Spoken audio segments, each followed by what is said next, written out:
안녕하세요. 저는 합법적인 대통령이신 박근혜 대통령님이 다스리는 자유대한민국의 국민 김미자입니다.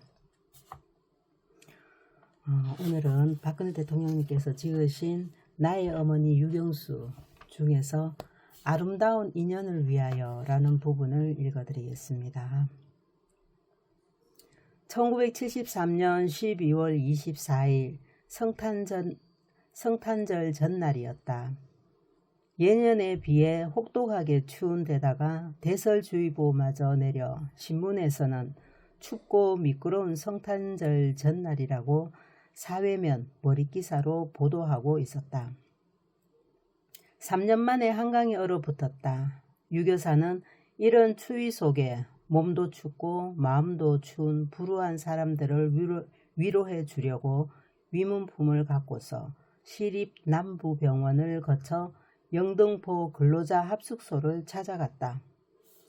비서 한 사람을 대동하고 근로자 중에서도 일정한 거처가 없는 뜨내기 납품팔이를 하는 사람들이 30원을 지불하고 하룻밤을 묵는 합숙소를 불시에 찾아간 것이었다. 밤 8시경이었다. 190여 명의 재숙자들은 뜻밖의 방문한 영부인을 당황하고 어리둥절한 표정으로 맞이했다. 유교사는 그들에게 동태를 선물로 주어 내일 아침 국이라도 따뜻하게 끓여 먹도록 했으며 겉옷, 바바리 코트를 재숙자 전원에게 일일이 나누어 주었다. 그리고 사무실 난로가에 앉아 그들의 사정을 들어주었다. 그들 중에서 24대쯤 되어 보이는 젊은 청년이 정부가 하는 일에 대해 신랄하게 불평을 늘어놓았다. 태도가 자기적이고 도전적인 것이었다. 새마을 운동은 길만 넓히면 무슨 보람이 있느냐? 공무원들의 부패는 얼마나 심하냐? 우리와 같이 30원짜리 합숙소 신세를 지는 자는 실업자나 다름없는데 구제 대책이 무엇이냐? 자기가 이렇게 불우한 처지에 놓이게 된 것도 정부에서 정치를 잘못한 탓이 아니겠느냐? 이런 투의 자기 중심적인 불만을 늘어놓는 것이었다. 특히 민원 창구에서 빚어지는 공무원들의 직무 태도에 대하여 거의 극단적이라 할 수 있는 비판과 규탄을 토로하는 것이었다. 유교사는 끝까지 그의 말을 들어주었다. 이럴 때 그 태도는 주위에서 보는 자로 하여금 한마디로 놀라움을 금할 수 없을 만큼 침착하고 인내심이 강했다. 아무리 상대방의 말이 일방적이요 과격해도 그의 이야기를 다 들은 후 그래요. 그런 말을 곧바로 해주어서 고마워요. 그러나 정부에서 하는 모든 일이 젊은이가 생각하는 것처럼 그렇게 비뚤어진 방향으로 돌아가고 있지는 않을 거예요. 우선 민원 창구의 얘기만 하더라도 젊은이가 말하는 대로 다 그렇진 않아요. 시민들의 애로가 많은 줄은 알아요. 하지만 민원 창구에서 일하는 공무원들에게도 그만한 고충이 있다는 사실을 알아주어야 하지 않겠어요? 유교사는 젊은 청년을 타이르고 청와대로 돌아왔다. 다음 날은 성탄절이었다. 어제 들르지 못한 남대문 근로자 합숙소와 동대문 근로자 합숙소에 동태 상자를 각각 보내게 하는 한편 영등포, 남대문, 동대문 합숙소 등에서 각각 2명씩 양지회관에서 1명, 도합 9명의 재숙자를 청와대로 불러 서울특별시장을 배석시켜 오찬을 베풀어 주었다. 불평을 터뜨렸던 간밤의 그 청년도 끼어 있었다. 그는 유교사가 청와대로 불러 오찬을 베풀어 주는 것부터 놀라운 일이거니와 청와대의 점심 식사가 외부에서 추측하는 것과는 판이하게 간소한 것에 깊은 충격을 받았다. 메밀가루로 만든 만둣국이었다. 그 자리에서 유교사는 간밤에 그가 늘어놓았던 불평들에 대해 차근차근 설명해 들려주는 것이었다. 그리고 시장을 돌아보며 물었다. 이 청년에게 맡겨볼 일자리가 없을까요? 유교사의 그 말은 취직을 시켜주라는 단순한 뜻이 아니었다. 불만으로 가득한 그에게 공무원들의 고충을 직접 경험시켜 줄 수 있는 기회가 없겠냐는 의미였다. 전후 사정을 들어서 대충 사태를 짐작하고 있던 시장은 알아보겠습니다 하고 그날은 그대로 청와대를 물러나왔다. 시장은 다음날 아침 그 청년을 불러 신원에 대해 묻고 결격 사유가 없다면 그를 임시직으로 특채할 용의가 있음을 일러주었다. 그리하여 당시 25세인 그 청년은 이듬해 1월 4일 서울시 임시직원으로 채용되어 관악구청 민원봉사실에서 일하게 되었다. 민원창구에 앉은 그는 있는 힘과 성의를 다해 열심히 일을 했다. 그러나 외부에서 생각하던 것과는 달랐다. 그의 말을 직접 인용해보자면 역시 민원실에서 일을 해보니 바깥에서 생각하던 것과는 다른 상상조차 할 수 없었던 여러 가지 어려움을 알게 되었어요. 일은 밀리고 많은 사람을 대하다 보니 항상 웃으며 상냥하게 대할 수도 없는 일 아니겠어요? 때로는 퉁명스럽게 대하기도 하고 거기 앉았다고 해서 만능을 바라든지 성인 군자연 할 수도 없는 일이었어요. 때로는 실수하는 일도 있음을 차차 깨닫게 되었어요. 그는 공무원으로서의 생활이 몸에 뵐수록 그들의 고충을 절실하게 이해하게 되고 지난날 자기의 생각이 편견과 독단에 사로잡혔음을 인식하게 되었던 것이다. 청년이 관악구청에 나간 후로 유교사는 그의 근무 태도를 알아보고 비서실을 통해 전화로 격려를 해주었다. 그리고 시장도 비서들도 그 청년에 대해 관심이 멀어져 갈 무렵 정확하게 3개월 후 유교사는 다시 비서를 불러 지시하는 것이었다. 지금 관악구청으로 가서 그 청년의 근무 태도를 보고 와요. 어느 일에나 사후 확인을 통해 끝까지 야무지게 매듭을 짓는 유교사의 성품에 비서는 또 한 번 놀라게 되었다. 한마디로 유교사는 완벽을 지향하는 분이었다. 무슨 일이나 적당하게 넘겨버리는 일이 없었다. 그분은 남의 말을 늘 들어주시는 편이었어요. 대통령이 들어두셔야 할 말을 대신 들어두자는 것이었어요. 그런데 이쪽에서 탁 터놓고 어떠한 얘기를 해도 화를 내시는 것을 보지 못했어요. 항상 미소를 띠며 고운과 충언에 대하여 고맙다는 말만 하셨어요. 1970년대 후반에 유교사가 비교적 자주 접견했던 모 대학교 교수의 말이다. 이 말처럼 유교사는 칭찬보다는 비평적인 말에 더욱 조심스럽게 귀를 기울였다. 달콤한 말보다는 쓰디쓴 말을 더 들으려 했던 유교사의 자세는 다음 같은 일화에서도 찾아볼 수 있다. 1971년의 일이다. 모 대학 여교수인 K 교수는 세칭 야단계라고 지목되는 여성 지도자의 한 사람인 아이씨를 만나보는 것이 어떠냐고 건의했다. 아무렴요. 누군들 못 만나겠어요. 그렇게 해보세요. 즉석에서 유교사가 응하겠다. K 교수는 아이씨와 접촉하여 의사를 타진해 보았다. 아이씨도 좋다고 하고 청와대를 예방하기로 했다. 시일도 정해졌다. 그런데 접견 시일을 며칠 앞두고 K 교수에게 아이씨가 예정한 그날에 예방할 수 없게 되었다는 연락이 왔다. 정해놓은 그날 딸이 미국에 가게 되어 있으므로 예방 날짜를 늦추어 주도록 부탁해 달라는 것이었다. K 교수는 난처했다. 그러나 사실대로 알리지 않을 수 없었다. 유교사가 웃으면서 대답했다. 아, 그래요? 그럼 다른 날로 정하도록 해요.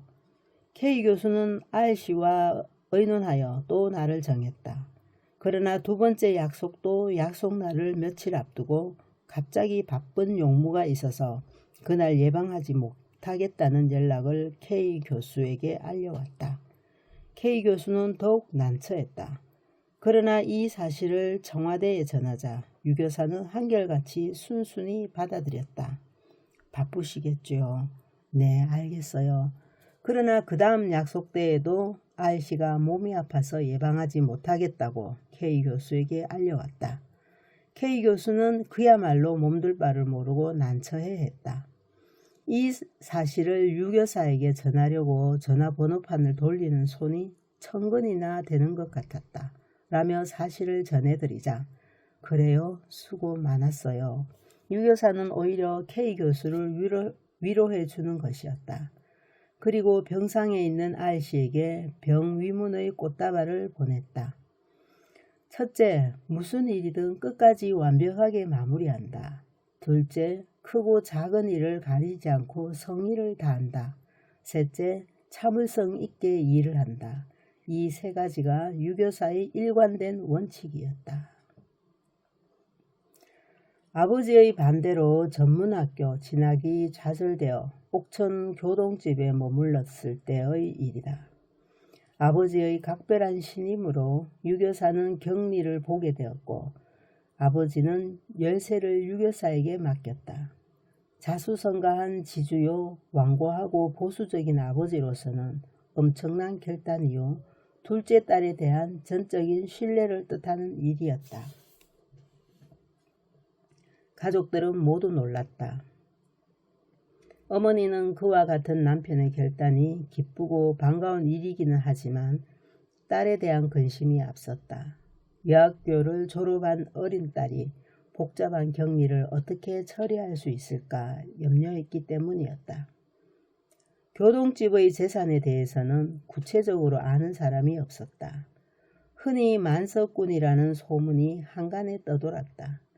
물론 그것이 뜬소문이기는 하지만 당시의 전 재산은 그와 같은 소문에서 그다지 멀지 않았다.